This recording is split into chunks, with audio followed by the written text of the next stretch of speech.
quem espalha fake news não são robôs, não são algoritmos, são pessoas. Quem mais espalha fake news são grupos de WhatsApp de família.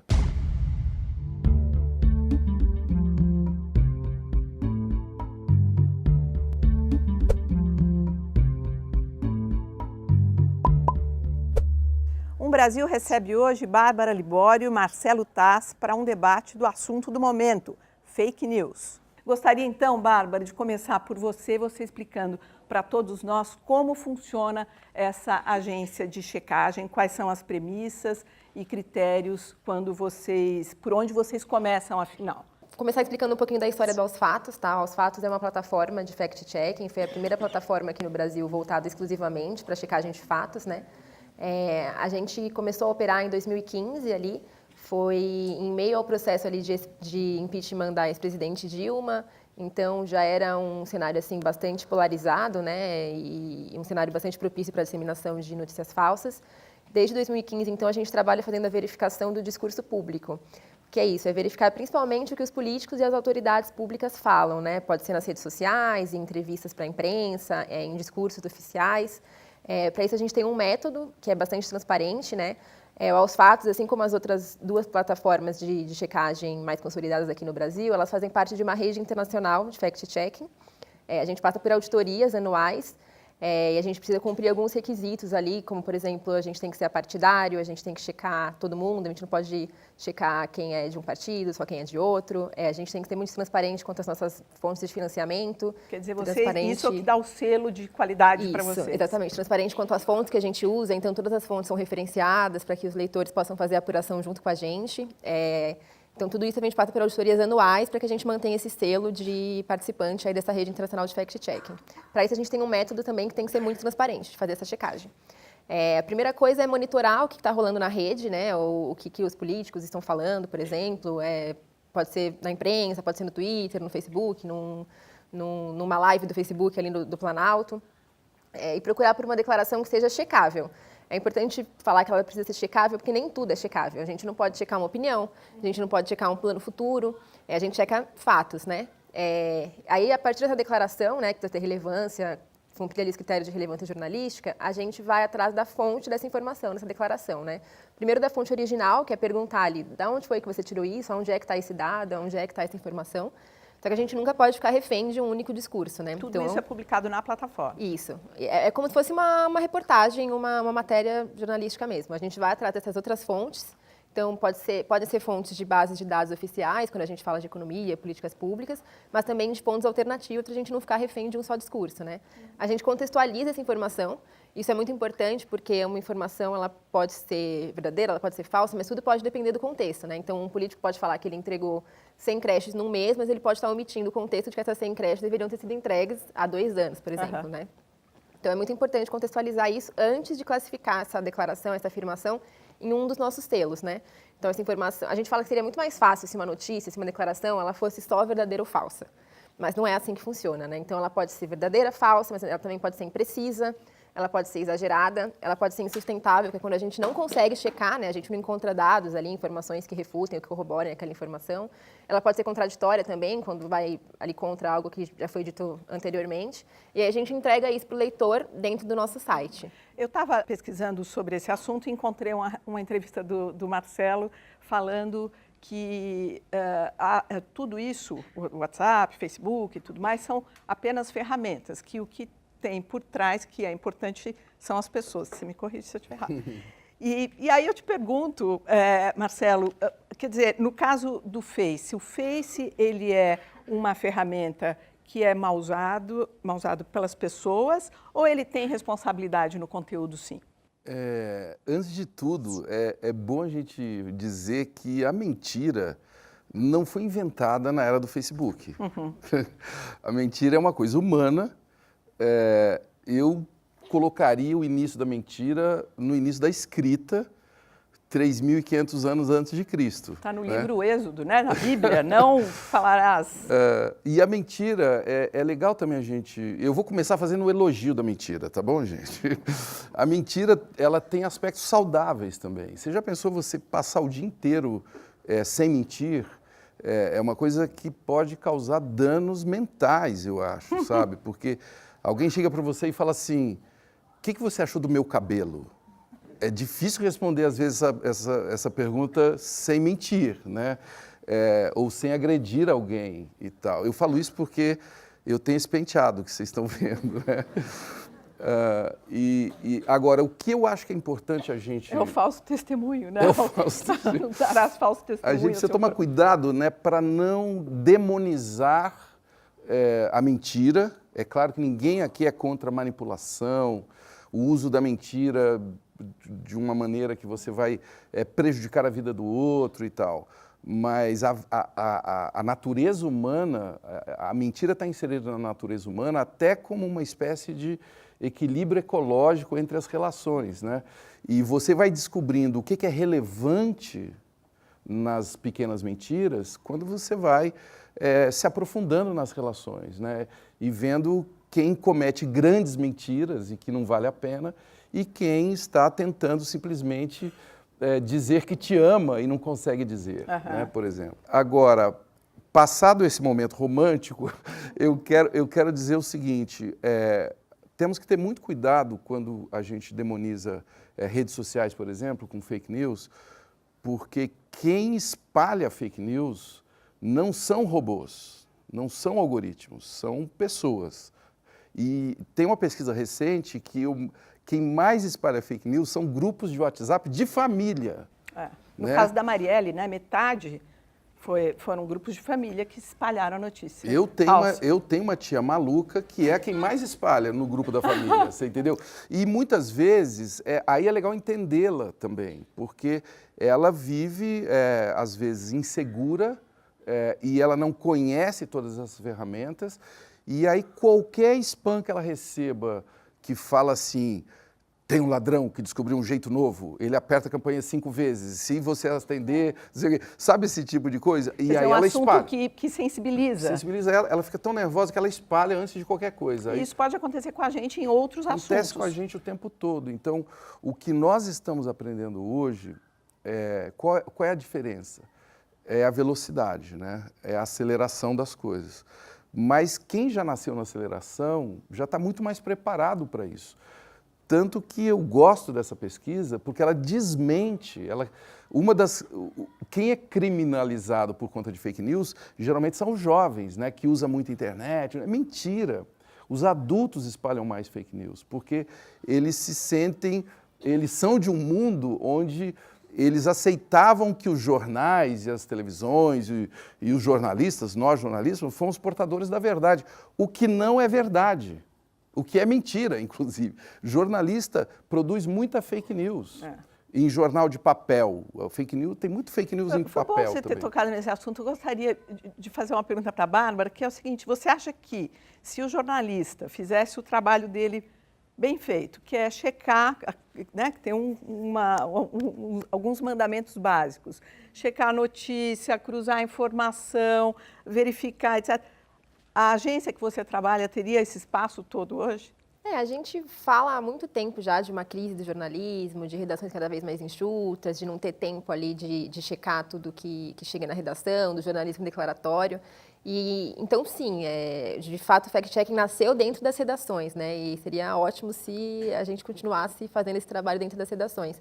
Mas acho que o grande combate hoje é realmente contra essa indústria de fake news que nasceu, né? Então, a gente sabe que notícia falsa dá dinheiro, né? Notícia falsa dá clique, às vezes você sabe que aquela notícia é falsa, mas você clica nela porque você quer saber o que é que está ali, né? Então, e é muito barato produzir notícia falsa, né? É muito mais barato do que, por exemplo, fazer uma checagem, né? Então, eu acho que existe hoje uma indústria, assim, a gente sabe, né, então, de sites ali, de veículos que nasceram para isso, e esse é o grande combate, assim, eu acho. Mas como o Marcelo falou, teve uma brecha aí dentro das redações que abriu para que essas notícias falsas pudessem se propagar. Tanto é que a gente sabe, né, na história recente das eleições americanas, acho que eram 40 sites produzindo notícias falsas, 700 e tantas notícias, né, que a Hillary era dona de uma casa de pedofilia e tudo mais. Mas aí é mais até do que redação, porque aí é um negócio, né? Como a Bárbara estava falando. Aí tem a ver com aceleração, que é uma coisa que marca a nossa era, né? Nós vivemos essa era, rapidez, né? Nós somos seres dessa transição. E aí o que acontece nesse caso particular? Nós temos pessoas que usam de tecnologia para ganhar dinheiro. Não tem nada a ver com política. Os caras... Estão a serviço de quem pagar, né? A serviço de clique. E aí os cliques geram mais tráfego. O Facebook é uma empresa que demorou para reconhecer que ele participou desse negócio. Então, ele comercializa dados e aí ele contribuiu, ou ele foi digamos, um coautor dessa história toda. Mas, de qualquer maneira, nós estamos falando de negócio, né? Nós estamos falando de pessoas que estão cometendo crimes, né?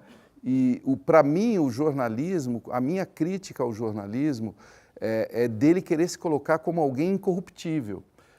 E aí eu acho que temos que falar, não, somos todos seres humanos, os jornalistas erram, muitos erram e não reconhecem que erraram, o que é ainda mais grave.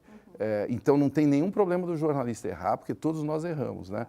Mas quando você não reconhece o erro, você contribui para a imprecisão. Na era da aceleração, a imprecisão pode causar muitos danos, porque até você conseguir desmentir, e aí que tem esse exemplo do surgimento de empresas de checagem, o que é muito legal, é um resultado da aceleração e não, para mim, de um mau jornalismo, sabe? Agora, a distribuição pelo fake news, você consegue ter as agências de checagem e tudo mais. Agora, tem um outro caminho, que é o WhatsApp. Como é pessoal, você não entra no grupo da família para saber se tem... então, eu acho que, né, para saber se a sua tia está passando uma notícia que é falsa, enfim, que pode causar danos e tudo mais. Qual é a única forma de se proteger? Nos Estados Unidos está em alta a mídia, a educação para a mídia, né, que de certa forma, aqui na Mobile tem na aula de atualidades e tudo mais. Esse é o único caminho que está ao nosso alcance nesse momento, Bárbara Marcelo? Eu acho que não existe falar de combate à fake news sem falar de educação para a mídia mesmo. Tem muita gente que pergunta para a gente, né, para as agências de checagem, mas vocês não acham que vocês estão enxugando gelo? Porque imagina, você vai falar que uma notícia falsa hoje, amanhã vai aparecer outra, ninguém se importa com a verdade. Ou então falam, não existe braço para tanto de notícia falsa que existe hoje. Realmente, talvez não existam jornalistas e checadores o suficientes, mas todo mundo pode ter um checador, né? Quer dizer, ela recebe uma notícia que ela não sabe a procedência, o que ela faz? Na dúvida, primeiro, não compartilhe. E aí são pequenas coisas que, assim, uma pequena olhada ali num texto, por exemplo, já pode ligar o alerta, assim, de pensar, putz, acho que eu vou esperar um pouco para compartilhar. Então, por exemplo, texto que tem muito adjetivo, com conotações pejorativas, aquele título em caps lock, sabe, em caixa alta, pontuação excessiva. Conferir a data é um passo, assim, super rápido e muito importante, porque a gente fala muito que as notícias falsas, elas vão e voltam, assim, né, elas são recicladas. Confere se aquela imagem está de acordo com o texto. Então, são coisas rápidas ali que 2 minutinhos antes de você compartilhar, você já pode estar evitando ali de disseminar uma notícia falsa. Agora, né? eu li numa pesquisa do MIT que eles falam que a notícia verdadeira ela é mais complicada de ser lida do que a notícia falsa. Que a notícia falsa é mais simples, as expressões mais acessíveis, enfim. Eu acho que eu interpreto isso de um outro jeito, né? Uma coisa que é bom a gente ter consciência é que a gente vive numa era e que os algoritmos nos empurram para os extremos. Por quê? Por uma questão muito tranquila de entender, porque dá mais audiência. E também isso não é novo, quer dizer, as manchetes de jornais sempre puxam para os extremos. Elas vão no limite de não ser uma mentira, mas é o máximo do extremo. Para quê? Para chamar a nossa atenção. E aí eu volto a falar da natureza humana, né? O humano, ele é atraído pelos extremos. Então é legal, antes de tudo, a gente assumir isso. Nós gostamos de saber de um fato extraordinário, ou de uma desgraça, ou de uma grande notícia, e ter o privilégio que eu espalhei, eu contei para você primeiro. Né?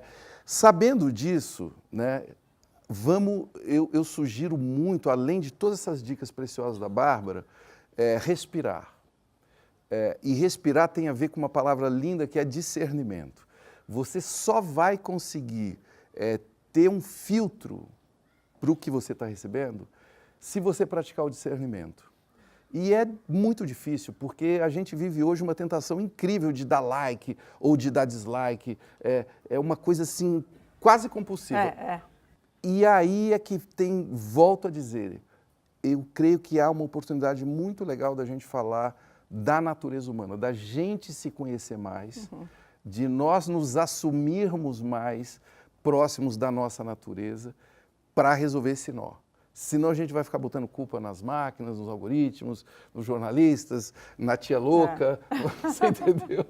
Agora, no seu trabalho, que é mais difícil localizar? Porque aquela notícia escandalosa e falsa, você consegue olhar e, né, com discernimento, falar, nossa, isso aqui é um absurdo. Agora, aquela mais sutil, mais ardilosa, essa é a mais difícil de você pescar no seu trabalho? Eu acho que a grande jogada... Que essa é mais perigosa para a gente, né? Sim, e a grande jogada das notícias falsas são essas, quando elas não estão ali de cara falsa. Porque quando ela é de cara falsa, qualquer um duvida, né? O problema é que é aquela notícia que, podia ser verdade. Olha, acho que podia ser. E aí eu não sei se é mesmo, mas eu já acredito nela de bate-pronto.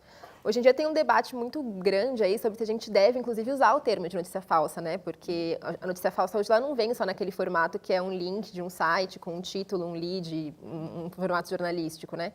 Ela vem num meme, ela vem num tweet, ela vem num vídeo, numa rede social, ela vem numa corrente no WhatsApp. E aí esse também é o grande desafio, né? A gente não está falando só também da indústria ali, dos sites, enfim, que a gente pode monitorar, mas como é que a gente vai monitorar o que está sendo dito ali nos aplicativos de mensagem, né? A gente fez uma pesquisa no começo desse ano, aos fatos de como as pessoas consomem informação, e a gente viu que ali, 33% das pessoas consumiam dentro de redes sociais e de aplicativos de mensagem, e outros 33% dentro de aplicativos de busca. Mas o dado que eu achei mais interessante dessa pesquisa era que 50% dos entrevistados disseram que eles já tomaram uma decisão baseada em uma informação que depois eles viram que não era verídica. Nossa. E aí pode ser uma decisão pequena, do tipo entrar numa discussão ou não, seguir um perfil ou não na rede social, ou pode ser uma decisão como tomar ou não a vacina da febre amarela, votar ou não num candidato esse ano para as eleições.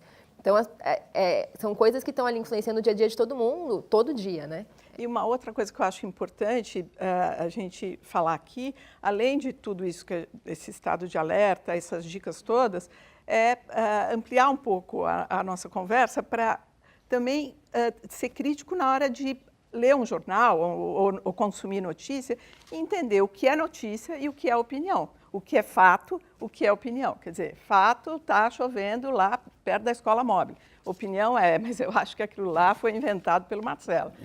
Sabe, né? O que é fato é opinião. Isso é uma coisa muito importante de separar. E é legal entender, eu tenho uma doença incurável que é o otimismo, né? Porque a gente olha para isso tudo, muitas vezes, com pessimismo, assim. A gente acha que está vivendo o pior momento do mundo. Eu tenho opinião exatamente contrária, assim. Eu acho que a gente está vivendo uma oportunidade gigantesca de esclarecer as coisas. Vejam todos esses escândalos. Eles são derivados de muitas mentiras que foram pegas com perna curta, né? Então, a minha tese, hoje é muito fácil, como nós já falamos aqui, a Bárbara falou com muita propriedade, produzir notícia falsa. Ao mesmo tempo, é cada vez mais fácil pegar a mentira de perna curta.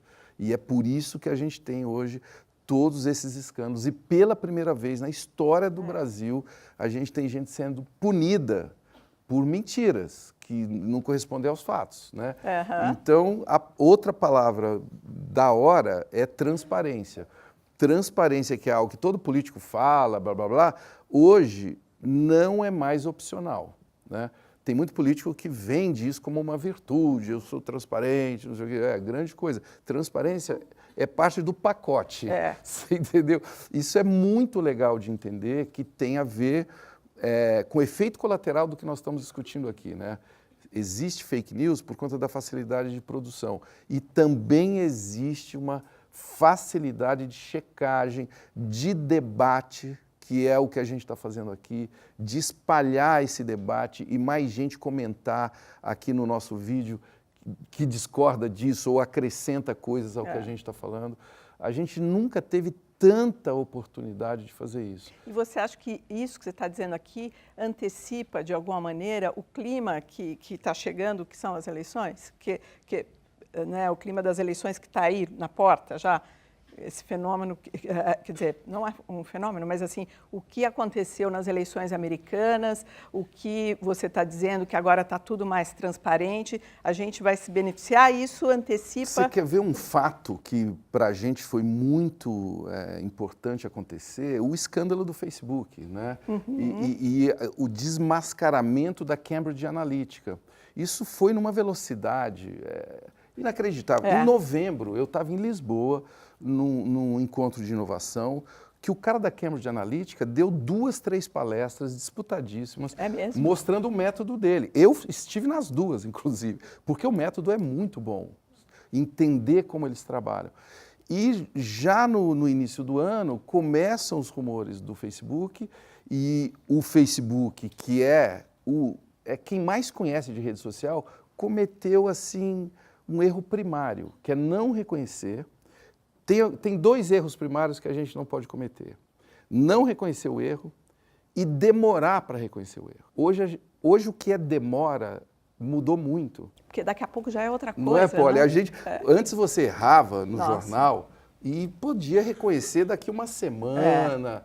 Todo mundo se cara ia reunia, mandar será uma que carta, fala? Que jeito fala? Os editores, né? Será que nós publicaremos essa carta? Não, mas isso não está bom, isso não... Hoje você tem que reconhecer na hora. O cara que mais manja de rede social demorou e na hora que ele foi no Congresso, ele reconheceu que ele demorou. E, olha, ele reconheceu aos 45 do segundo tempo. Mas aí volta o que você começou a dizer aqui, a questão humana. Quer dizer, teve ali uma vaidade que foi mais forte, que não... Isso pesa... Isso foi ruim para os negócios também. Né? Isso pesa bastante, mas é um dado, o dado da humanidade, desses super-heróis que a gente construiu, para mim, pode ser a saída dessa situação, você entendeu? Ninguém é super-herói. A gente tem que falar isso claramente. Não tem, você entendeu? Nós todos somos humanos, demasiadamente humanos, como disse o Nietzsche. A história do homem, eu gosto muito de olhar para trás para entender o que está acontecendo hoje, né? Um dos momentos mais turbulentos da história humana foi a prensa do Gutenberg, né? Onde aconteceu algo muito parecido com o que está acontecendo agora. A reprodução em escala acelerada de conteúdo. E aí os caras começaram a publicar livros, assim, se você pegar o gráfico de aceleração de gráficas no Ocidente, quando Gutenberg coloca a sua primeira gráfica no Mainz, né, onde a gente chama de Alemanha hoje, em menos de um século, a Europa inteira estava povoada de gráficas. O que aconteceu ali em menos de 100 anos? A gente tem a publicação da Bíblia, na mesma gráfica que publicou a Bíblia, as indulgências que os caras pagavam para remissão dos pecados com grana, né? E, finalmente, junto disso, Lutero questionando aquilo com um post na porta dos edifícios, das igrejas. Ele fez, mas literalmente, ele botou um post. Post é post. Criticando as indulgências. E aí houve uma viralização. O Lutero é um exemplo claro de viralização. Ele fala, isto está errado, blá, blá, blá, mas ele escreveu em latim o post, né? Quando ele percebeu que viralizou, rapidamente, no mesmo ano, ele traduziu para o alemão. Isso nós estamos falando de... Nós estamos falando do século XV e XVI. Nós estamos falando... XV é a prensa do Gutenberg e ele vai avançar para o XVI. O Lutero faz um negócio fantástico. Ele tem cards do Lutero. O Lutero inventou um Instagram, gente. Ele tinha imagens para querer dizer querer mostrar aquele conflito da Igreja Católica, né?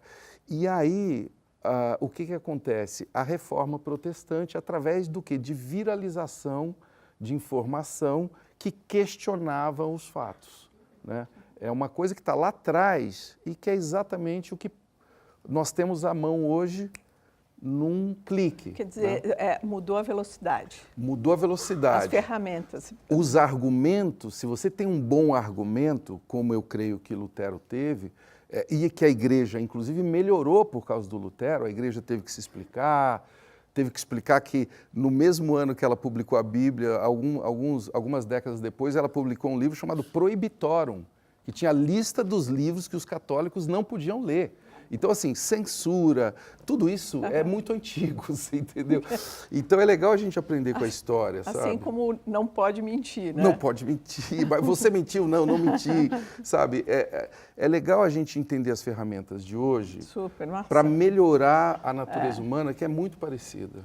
E que eu acho que no momento que a gente vive, a única maneira de combater a má informação é com mais informação. Mais informação e debate. E debate.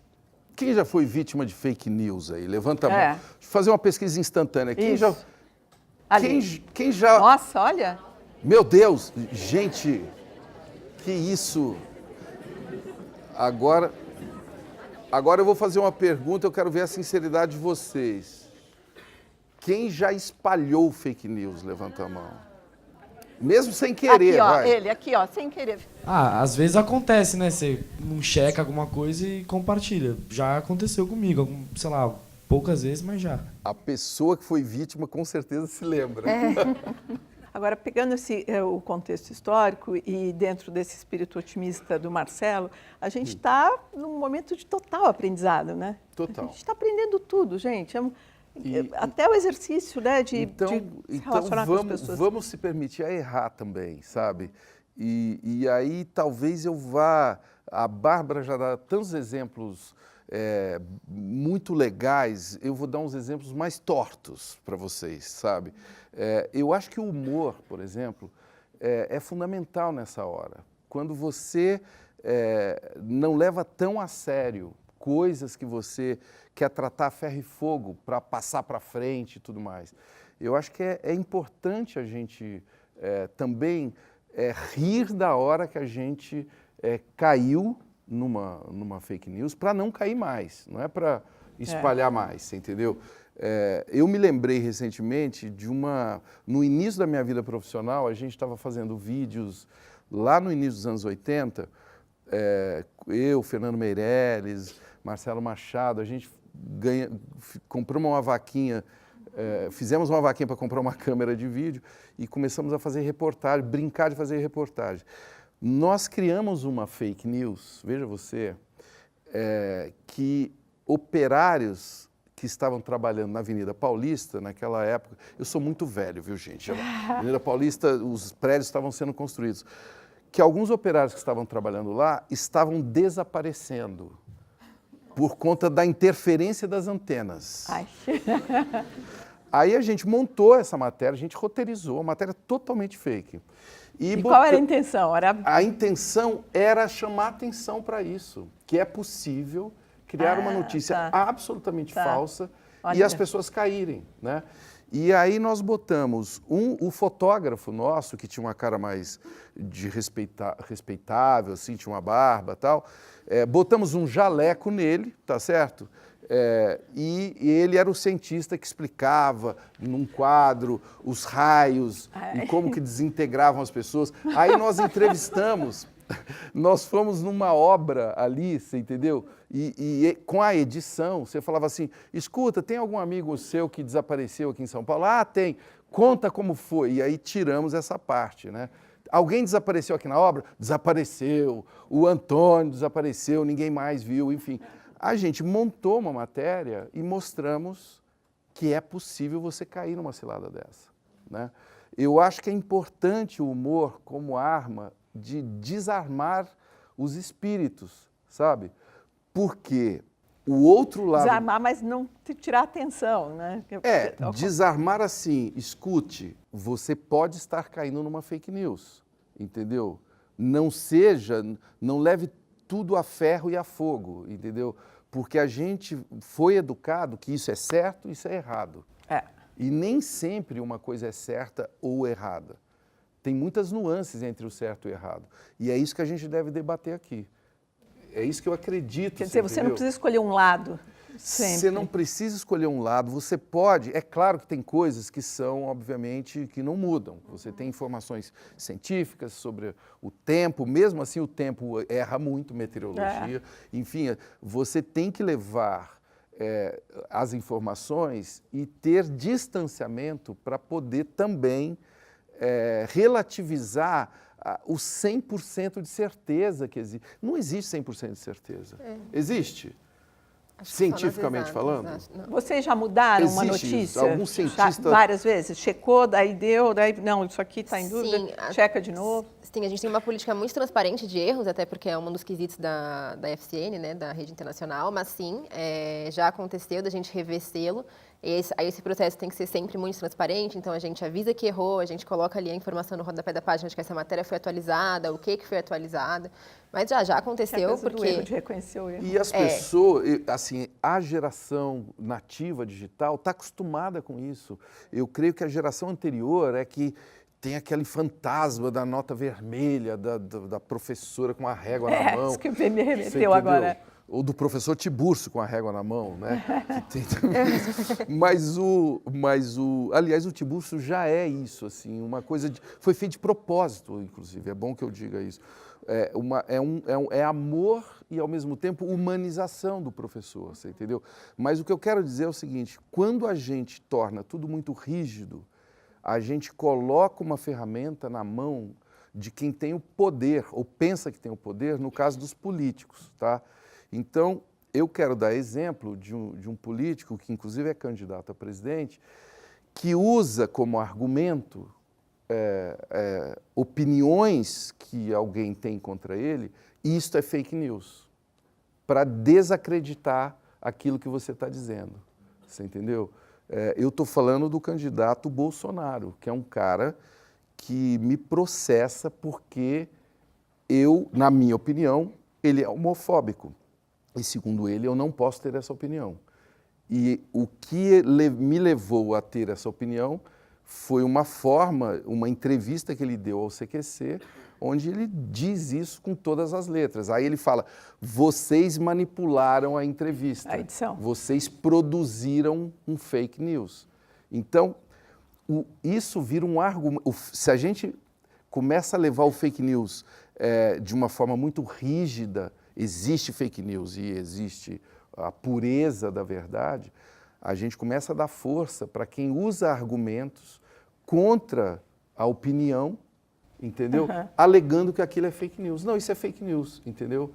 Ele está produzindo um fake news em cima, alegando que a opinião do outro... Para se proteger. Para se proteger, exatamente. Para evitar que ele tenha que explicar por que ele tem ódio a algumas pessoas pela sexualidade delas. E ele já demonstrou isso várias vezes. Agora, já que você falou do Bolsonaro, nesse caminho rumo às eleições, que tipo de cuidados a gente tem que ter ou aproveitar todas essas ferramentas que a gente tem para se assegurar das promessas que virão por aí, do clima que virá por aí?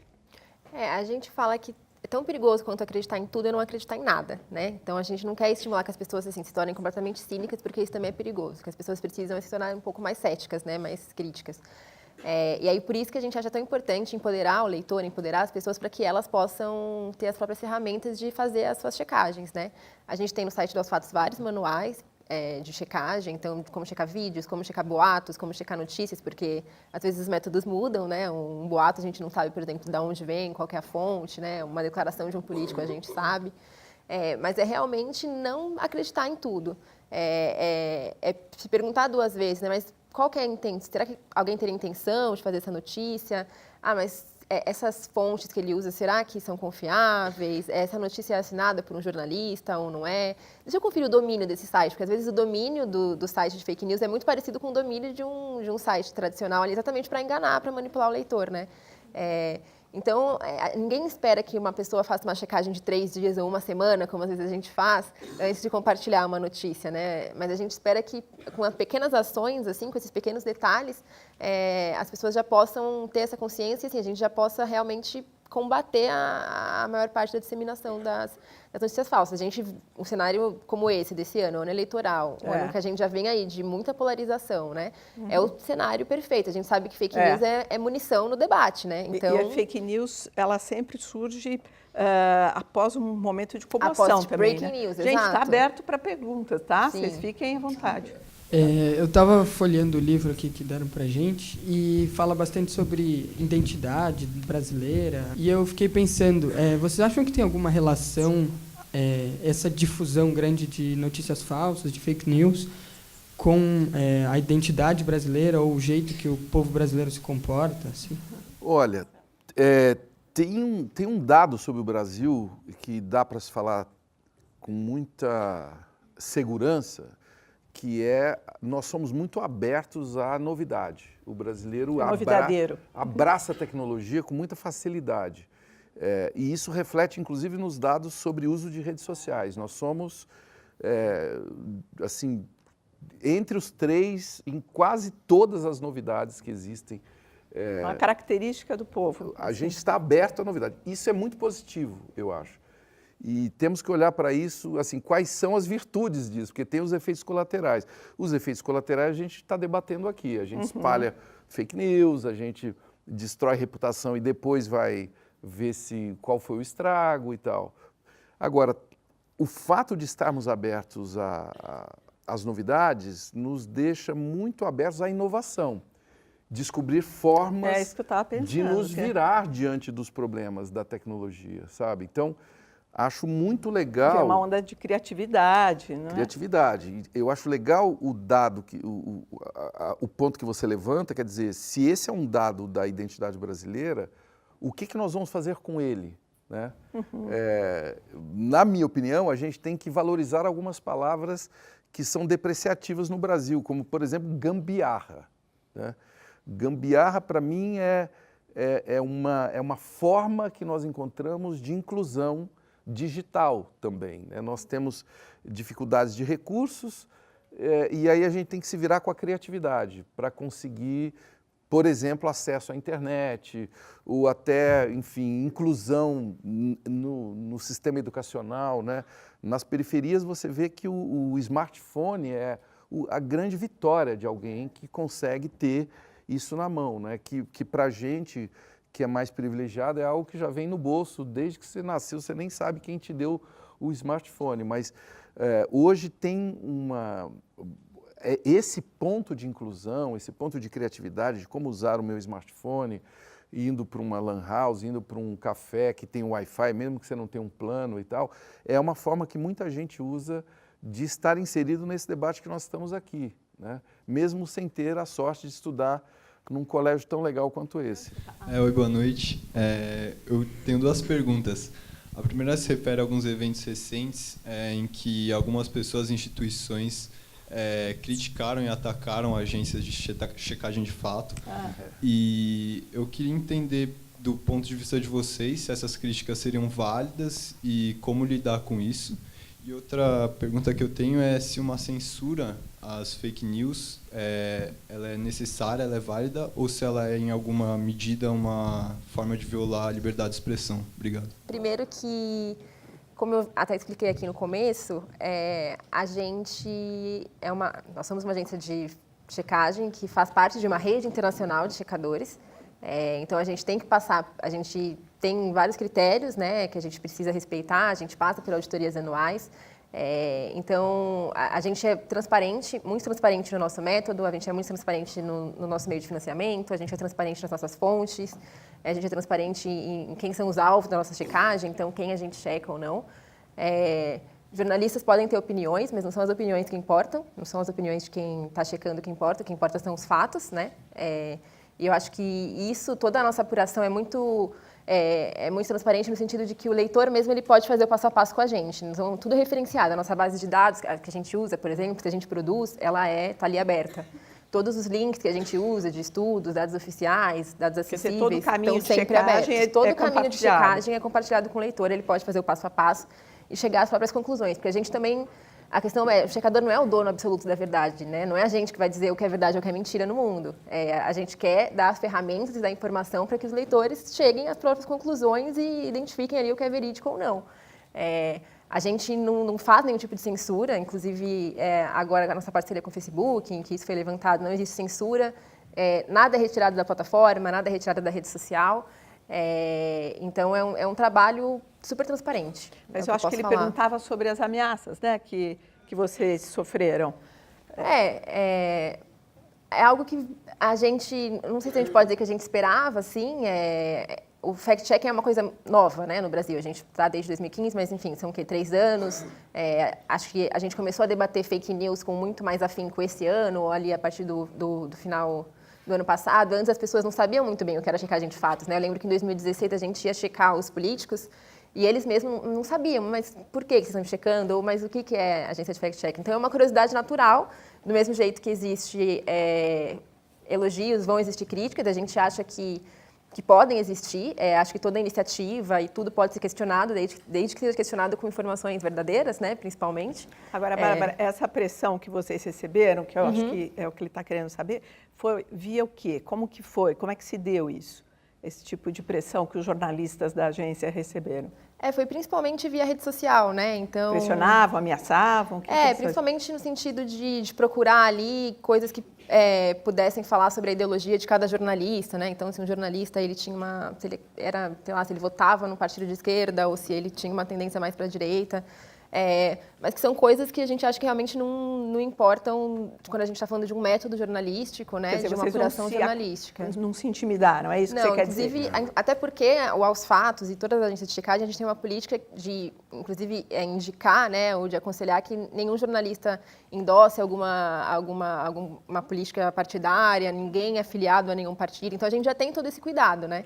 Então, por isso a gente já fica agora, mais com relação à segunda pergunta dele, que ele fala sobre você proibir ou então chamar alguém para falar, escuta, esse conteúdo aqui, dar explicações, se é ou não uma maneira de você cercear a liberdade de expressão. É isso, né? Então, aí eu tenho uma dica, além da minha opinião sobre isso.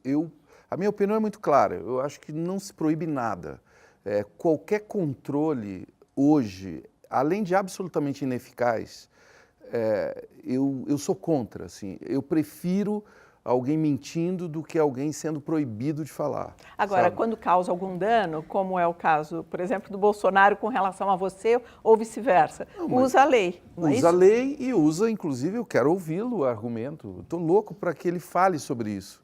Na campanha eleitoral ele vai ter que falar, porque não sou apenas eu que ele atingiu alguém que, inclusive, é muito mais relevante do que eu, que é a Raquel Dodge, né? Que já falou claramente que ele não pode cometer esse tipo de afirmação, né? Todos temos direitos de ter a opinião de que o Bolsonaro é homofóbico. Essa é a minha opinião e eu não vou me calar, mesmo ele me processando, entendeu? Agora, eu tenho um fato recente que ilustra muito bem uma situação prática, tá? Que para mim dá embasamento para essa minha opinião. E tem a ver com vocês também, porque assim, eu estou no Jornal da Cultura com o Cortella, num dia desses aí, que é quase todo dia, que o noticiário político estava muito quente. E nós emitimos várias opiniões ali sobre o que estava acontecendo, a prisão do ex-presidente Lula, enfim, todas as questões que envolvem o governo Temer e tudo mais. E aí, à noite, geralmente quando surge alguma coisa mais pontiaguda, ela acaba chegando até mim, porque começa aquela bolha que vai crescendo, crescendo, crescendo, e aí tem uma hora, se tem alguém realmente batendo muito forte, é que chega, né? E aí tinha lá um cara... Durante o jornal? Durante o jornal, mas isso depois, né? Uhum. Eu já estava assim, tomando meu chazinho de camomila para ir dormir. E aí, naquela noite, depois do Jornal da Cultura, vinha o Roda Viva com Boulos. E esse cara é um simpatizante do Boulos, e até aí excelente, mas ele assistiu o jornal e disse na rede dele, no Facebook, que eu ele não fala o quê, mas ele fala que as minhas posições políticas mostravam com muita clareza que eu sou um escroto. Usou essa palavra. E muita gente começou também a concordar com ele, digamos assim, os amigos dele. A dar like. E aí, a dar like, dá like, que é a compulsão. Esse careca é escroto mesmo, é escroto. Aí, e aí o que eu fiz? Aí é que eu acho que vale a pena compartilhar com vocês, né? Primeira coisa, quem é essa pessoa que foi o primeiro que chamou de escroto, né? Eu fui ver, é um fofo, sabe? É um cara que tem um trabalho social em Paraty, que é uma comunidade que eu respeito muito. Aí eu fui ver a rede dele, algumas pessoas com quem eu já trabalhei. Ou seja, esse cara começou a me causar um estrago com gente que não viu o telejornal. E aí, como é que estanca uma história dessa? Agora vem a resposta de $1 milhão. Primeira coisa que se deve fazer com um hater, com um cara que criou uma notícia falsa, é chamar o cara pelo nome. E ele se chama Davi. Ele vai ficar muito famoso, eu tenho falado muito dele. Eu falei, Davi, você, por favor, lembre o que eu disse no jornal, porque eu só vi o adjetivo escroto, eu não vi o seu argumento. Você pode me dizer o seu argumento? Quando você faz isso, é incrível o resultado. Na maioria das vezes, a pessoa se desarma de uma forma. Foi o que aconteceu com ele. Ele falou, nossa, Taz, eu não sabia que você ia ler meu comentário. Muito menos ligar, fazer contato. Mas tudo isso publicamente, hein? Eu estou conversando com ele no mesmo ambiente que ele falou que eu sou escroto, né? E aí ele falou assim, não, naquele dia, realmente, você assumiu algumas posturas que eu me lembro, eu não gostei. Agora, eu esqueci o que você falou. Eu não me sabe? Ele esqueceu o que levou ele a me chamar de escroto. Agora, eu me lembro que o Cortella discordou de você, inclusive, querendo usar o Cortella, coitado, usar um filósofo como um argumento de que ele discordando de mim. Então a culpa é do Cortella. Aí eu falei, cara, o Cortella, nós somos profissionais em discordar um do outro. A gente tem um livro onde a gente fica discordando, que se chama, aliás, Cidadania Obscena, que tem tudo a ver com esse assunto aqui de hoje. Eu falei, eu e o Cortella discordamos e eu amo discordar e entender os argumentos, mas eu até agora não entendi o seu, Davi. Então, por favor, tente lembrar o que aconteceu. Na hora, esse Davi agora me ama, ele voltou várias vezes para tentar explicar e não conseguiu.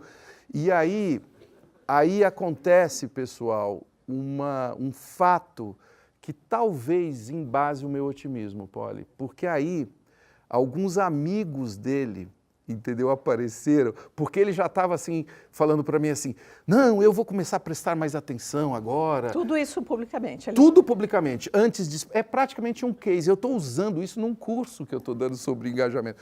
E aí? Então, eu vou começar a prestar mais atenção antes de espalhar essas coisas que não correspondem à verdade, que não sei o quê. Aí aparece um amigo dele e fala assim, vai nada, você faz isso o dia inteiro. Nasceu para infernizar os outros. Então, a situação ela vai se esclarecendo de uma certa maneira sozinha também. Que é o caso que aconteceu agora com o Trump, é o caso que aconteceu com a Cambridge Analytica, uma empresa poderosíssima, ganhou muito dinheiro, que agora já está provado também que ela interferiu no Brexit. E, assim, a nossa sorte é que numa entrevista agora ao Channel 4, eles revelaram que eles vinham para o Brasil trabalhar na eleição brasileira. Eles só não vão vir por conta disso. Foram pegos de calça curta. Eu acho que hoje em dia, a gente, jovens, a gente tem muito acesso ao Instagram e WhatsApp, em que perfis que, com um post, abrangem mais de 1 milhão de pessoas, assim. Então, é muito fácil você ter essas fake news espalhadas para todo mundo e com um clique você compartilha com mais 30 pessoas, 100 pessoas. Eu queria saber qual é o método mais efetivo, assim, depois que é confirmado que isso é uma fake news, para realmente tirar ela da mídia e comprovar e mostrar para todo mundo que realmente era uma O que você faz fato com equivocado. isso, né? Você denuncia? Você manda de volta? Qual a opinião de vocês? Bom, hoje, agora no Facebook já tem esse novo anúncio, né? Enfim, nas últimas semanas, você pode já marcar ali uma publicação, denunciar ela como uma notícia que seja potencialmente falsa, né? Essa notícia vai ser checada pelas agências de checagem e aí, se for comprovadamente falsa, o alcance desse post vai ser reduzido e se você quiser compartilhar essa notícia, você vai poder compartilhar normalmente, mas vai aparecer ali entre os links relacionados a checagem dessa notícia, né? Você vai ser avisado ali de que aquilo foi checado, de que, olha, pode não ser verídico, né? Assim como as pessoas que vão ver essa mensagem, esse post no feed delas, também vão poder ter acesso a isso. Inclusive, se você tiver compartilhado essa notícia e a checagem for feita só depois, você também vai receber uma notificação de que aquilo foi checado e aí você decide o que você quer fazer, né? Eu acho muito legal porque, assim, nessas perguntas que todo mundo fala de que, mas imagina, isso é enxugar gelo, a gente teve o caso recente da morte da Marielle Franco, né, do assassinato dela, e no dia seguinte ao assassinato dela começaram a surgir muitas notícias falsas, né, muitas fake news, ali, ela é casada com um traficante, ela é do Comando Vermelho, esse tipo de coisa. Isso foi numa sexta-feira. No sábado, a gente fez uma checagem e a gente checou todas essas informações. Nosso site caiu esse dia, de tanto acesso. Assim, foi o dia que a gente teve mais acesso, o site caiu. E depois a FGV fez ali um gráfico muito bacana de ver, que é mostrando, em uma linha, o compartilhamento das fake news sobre o caso, e na outra linha, o combate às notícias falsas, né? E justo no sábado, o combate às notícias falsas ultrapassa a linha das fake news e a linha das fake news começa a cair. E, é claro, isso não é o trabalho, né? O Aos Fatos Salvou o Mundo, não é o trabalho de uma equipe de checagem, mas é um trabalho conjunto de todo mundo. Então, assim, da gente fazendo a checagem, das pessoas compartilhando, não pecar pela omissão. Então, se você viu que aquela notícia é falsa, tá ali no seu feed, você pode, né, ali colocar o link da checagem, falar pro seu pai, pro seu amigo, pro seu primo, pra sua tia louca, olha, isso aqui, ó, vou te mostrar que isso aqui não é verdadeiro. Se for um trabalho ali conjunto de toda a sociedade, né, de gente checando, de gente compartilhando, isso vai chegar, vai ter um alcance ali para ajudar a combater as notícias falsas que realmente têm um alcance muito rápido, né? Com relação ao WhatsApp, tem que ter espírito crítico o tempo todo. E só tem que lembrar uma coisa para você, que não tem como tirar a notícia, como você falou. Isso é um aprendizado dessa era que a gente vive. Não tem como tirar, é impossível. Essa história de... alguns políticos tentam, né? Eu vou tirar o meu nome lá do Google, né? Isso não existe. O que existe e que eu acho muito legal é a construção de credibilidade.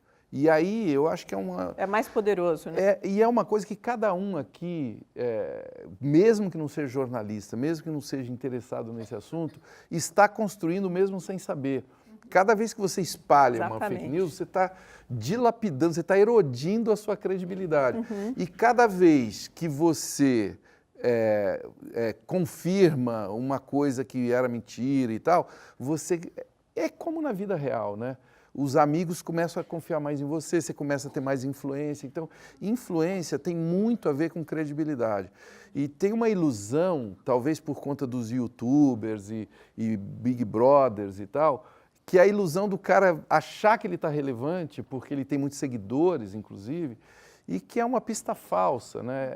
Esse é outra coisa que acabou de ser desmentida. Não é o número de seguidores que diz que você é relevante. Até os anunciantes já estão percebendo isso. Porque às vezes você tem milhões de seguidores, mas você não tem engajamento nenhum. Você não tem relevância e tal. E como que entra nesse cenário os robôs? Porque existe, inclusive, maneiras de você checar se a existência de robôs ou não, não é? Sim, é um debate que a gente tem visto muito esse ano, né, de como os robôs podem influenciar na disseminação das notícias falsas, então de ficar compartilhando, ou aqueles perfis falsos, os fakes. Não dá para negar que eles têm influência, a gente sabe que sim, que tem, mas a gente fala muito de como... que a gente não pode ter tanto medo da tecnologia, né? Porque... Tem robôs do bem, né? Exato, porque se elas podem ser usadas para o mal, vamos dar um jeito de usá-las para o bem, né? A gente está trabalhando agora esse ano em 2 robôs, um robô em parceria com o Facebook, no Messenger, que é a Fátima, a nossa robô checadora. Então, se você receber ali uma matéria... Fátima Bernardes? Só Fátima. Se você receber ali uma notícia que você acha que é falsa, você pode ir lá conversar com ela vai te dar algumas dicas de como checar, de que sinais você pode ali perceber para verificar a veracidade dessa notícia. E no Twitter também. No Twitter é um outro braço, mas que aí a ideia é de falar para a pessoa que está ali compartilhando uma notícia falsa, que essa notícia é falsa enviando aí o link da checagem, né? A gente está trabalhando nisso esse ano. E a gente tem várias iniciativas de bots do bem. Então, acho que, é claro, a gente se preocupa e a gente precisa, sim, debater como os bots vão influenciar a disseminação de fake news, todo esse debate esse ano, mas a gente também tem que pensar em como usar isso para o bem. Você não acha que com essa nova polêmica em torno das fake news, com tudo isso saindo, ficando escrachado que isso realmente existe, e até olhando pelo lado otimista, né, conforme você mesmo falou, você não acha que, de certa forma, é bom ter tido essa polêmica, porque até então as fake news podem ter passado desavisado, né, há muitos anos. Como você mesmo falou, você fez isso em jornal há muito tempo atrás, então as pessoas caíam assim muito fácil. Então, olhando por esse lado otimista, não seria algo bom essa eclosão da polêmica acerca das fake news? E só a segunda, só para não ter que falar de novo, mais para a Bárbara, mesmo para você, que é o seguinte, já teve algum caso de vocês checarem alguma fake news e, tipo, vocês terem errado, assim, tipo, sei lá, vamos supor que... Fazer uma segunda checagem porque errou da primeira, é isso? Olha só, eu acho excelente quando uma mentira ganha visibilidade, é posta debaixo do sol, da claridade, a tendência é derreter mesmo, sabe? E durante muito tempo, durante pelo menos o tempo que eu comecei a consumir notícias, a gente tinha mais dificuldade de perceber o que era mentira. Essa que é a minha posição, e que é um pouco engraçado, que é quase que o oposto do que... Com a mesma rapidez que ela se espalha, com a mesma rapidez você consegue checar isso, que você quer dizer? Não, eu vou usar 2 exemplos, tá, práticos para esclarecer o que eu estou falando. Assim, eu sou de uma época que um político controlava toda a mídia brasileira. E a que ele não controlava, ele comprava os jornais. Eu estou falando de Getúlio Vargas, que vocês devem estudar bastante a atuação do Getúlio.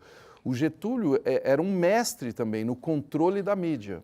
Ele era bom de rádio, ele tinha um controle sobre a imagem pública dele, ele sempre aparecia em fotos, quase sempre na mesma posição, ele não permitia fotos de trás. Quase todas as fotos, dá um Google em Getúlio Vargas, vocês vão ver o que eu estou falando. Ele controlava a sua autoimagem, entendeu? Por quê? Porque ele tinha poderes de controle, né? Vai olhar para os Getúlios Vargas de hoje, se eles conseguem. Ele não consegue. Então, o exemplo mais evidente que aconteceu recentemente, aconteceram vários, né? Eu não vou trazer um exemplo brasileiro, porque eu não quero estragar a noite de ninguém, porque são muitos também. Mas o Putin... O ano passado, tem um controle forte, ele né? tem um controle forte, ele tem um pulso muito bom, como o Getúlio tinha. Ele é bom de mídia, é um cara que sabe, gosta de tirar foto sem camisa, você já viu? Ele causa, né? Ele está sempre bem na foto, né? Só que tem um pequeno detalhe, ele é da era digital. Aí uma imagem do Putin foi usada numa marcha contra a homofobia na Rússia. Ele deveria ter ficado orgulhoso. Eles pegaram uma imagem do Putin e botaram uma maquiagem, ele ficou bonito, inclusive, assim, um arco-íris e tal. Foi usado na marcha contra a homofobia. Ao invés do Putin gostar, ele declarou ilegal compartilhar aquela imagem nas redes sociais. Imagina. O que aconteceu no segundo seguinte? Os memes mais engraçados da internet mundial, entendeu? Ele num cavalo assim e o Trump atrás dele agarrado, entendeu? Ele cavalgando um biscoitinho, ele, sabe? O que vocês conseguirem imaginar. Então, isso para mim confirma assim o meu otimismo em relação nós entendermos que sim, vivemos numa era de muito mais riscos de você tropeçar numa mentira, mas, ao mesmo tempo, nós temos muito mais poder de denunciar essa mentira como a gente não tinha antes. Porque eu não tinha como denunciar uma mentira se eu sou apenas um mero eleitor, se eu sou um homem que não tem acesso aos meios, você entendeu? Hoje, qualquer um de vocês tem, qualquer um de nós você temos. ficar pedindo, por favor, para um meio de comunicação, um jornal, dar aquela aquela denúncia, propagar aquilo que você queria denunciar ou falar ou pedir, não era assim? Então, eu creio que a gente tem que celebrar essa liberdade de expressão e entender que quando a gente celebra e sai usando, a gente tem uma responsabilidade, né? Quando você publica algo, quando você causa dano a alguém, você está vivendo não no mundo virtual, você está causando dano a pessoas de carne e osso, entendeu? E aí você também entra nesse jogo de se você cometeu um crime, se você deslizou enfim, causou um dano qualquer, ou diz que alguém é escroto e o cara achou ruim, ele vai pedir para você explicar, você vai ter que explicar, entendeu? Bom, eu quero agradecer a presença de todo mundo aqui, eu acho que foi um ótimo encontro, acho que é tanto assunto e é tão novo para todos nós isso, que eu acho que a gente continuaria aqui debatendo, daqui a pouco a gente entraria no capítulo assim, quais são as ideias que a gente tira dessa turma que está aqui para regularizar, o que cada um pode contribuir, porque, enfim, não tem muito ponto final essa história, pelo menos por enquanto, em que tudo é muito novo para todos nós. Bárbara, você gostaria de falar alguma coisa para encerrar? Eu só quero agradecer o convite, é muito legal ver aqui, enfim, um dia de semana à noite, verdade. Um monte de gente preocupada com fake news, principalmente estudantes, porque a gente fala muito que realmente não dá para combater fake news sem passar pela educação. Então, fica o convite aí para que todo mundo estoure no checador, para que vocês vejam os manuais no site, para que vocês compartilhem com os familiares, quando alguém mandar no grupo da família uma notícia falsa, não tenham medo de dizer, olha essa checagem, né? Não vamos pecar pela omissão e procurar aí combater ao máximo esse grande fenômeno aí das notícias falsas, para que a gente tenha, principalmente no ano eleitoral, um cenário mais equilibrado. E agora, ao me despedir, assim, eu queria dizer, a gente vive uma era tão paradoxal que quanto mais a gente avança nessa complexidade toda de aceleração e de tecnologia, mais eu participo de eventos de carne e osso com a qualidade desse que a gente teve aqui essa noite, tá bom? Muito obrigado.